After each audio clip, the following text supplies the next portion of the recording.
Hello, dears. Annette here, today with your moment for chronic wellness. Thanks very much for watching.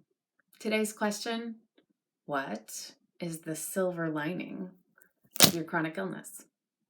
That's a pretty significant question. Pema Chodron, American-born Buddhist nun, says, only to the extent that we expose ourselves over and over to annihilation can that which is indestructible in us be found. I find that living with chronic illness can be like a refinery, burning away the impurities, stripping us down to our essential, elemental, and indestructible selves. Sure, it would be really nice if we maximized our growth during times of ease and comfort. But just isn't how we're wired. It's in times of adversity that our backbones are forged. Chronic illness has offered me the opportunity to stretch and grow and change in ways I never would have imagined. One gift that it has given me was the opportunity to stop, step back, and take a look at my habits. I was born a people pleaser.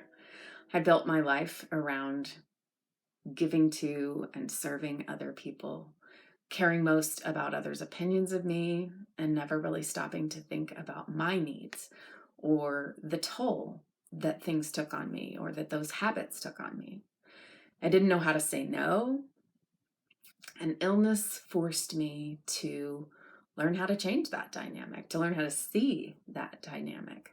Out of necessity, I did learn how to say no, and slowly and with intention, I've learned how to attend to my own needs. Part of this has been learning how to ask the question of myself, what is it that I need? And then listening deeply for the answer. A related gift that these illnesses have given me is to learn how to ask for and receive help from others. Prior to getting sick, I was the one on whom others relied. I intended it that way. Rarely, if ever, did I ask for help, and I now understand better the ways in which judgment was really wired up in that way of doing things. It has been a slow learning curve to figure out how to do things differently and to trust that if I ask for help, not only are others willing to give help, but oftentimes are quite happy to provide it. If I enjoy giving help to others, why wouldn't I assume the same would be true of them?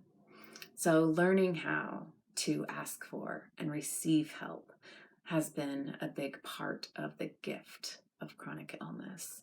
And it's strengthened my relationships with the friendships that have remained, allowing us to deepen and balance the dynamics that were, quite frankly, imbalanced prior to my being sick.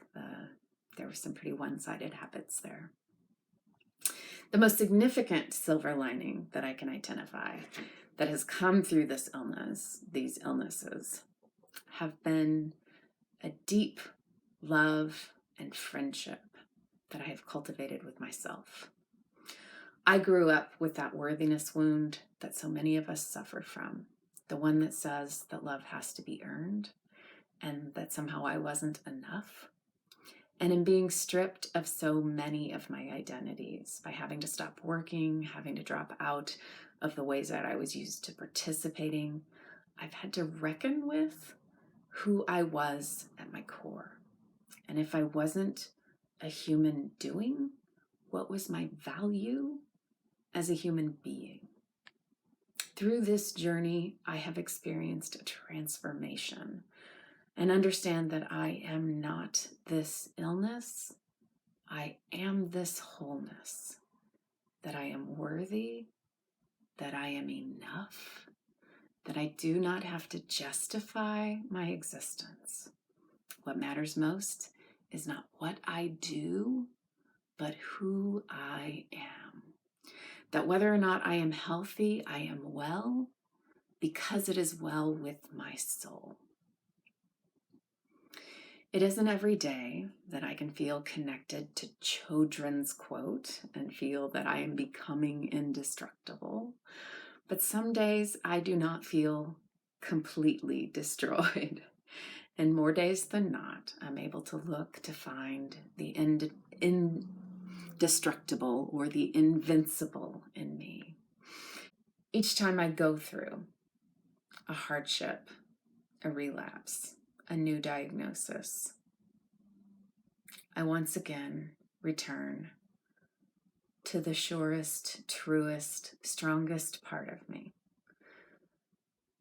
It reminds me of something like a buoy out in the ocean. It gets pummeled, it gets knocked. Sometimes it gets covered by the surge of water and heavy tides and storms. And yet it remains tethered to the seafloor, righting itself once again as the waves and wind and weather dies down. I can be that buoy.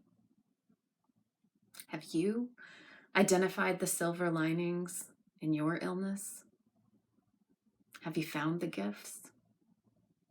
If you haven't, or if it's been a while since you've thought about it, I challenge you to think about this again. I promise you, they are there. Talk about those. Maybe at dinner tonight. Ask those around you for their reflections. What have you learned about yourself in this really difficult process? Share your thoughts with me below or jump on Facebook. I'm eager to hear from you. I will read everything you post and want to know what life has offered you in this storm. Until the next time we meet again, thank you and be well.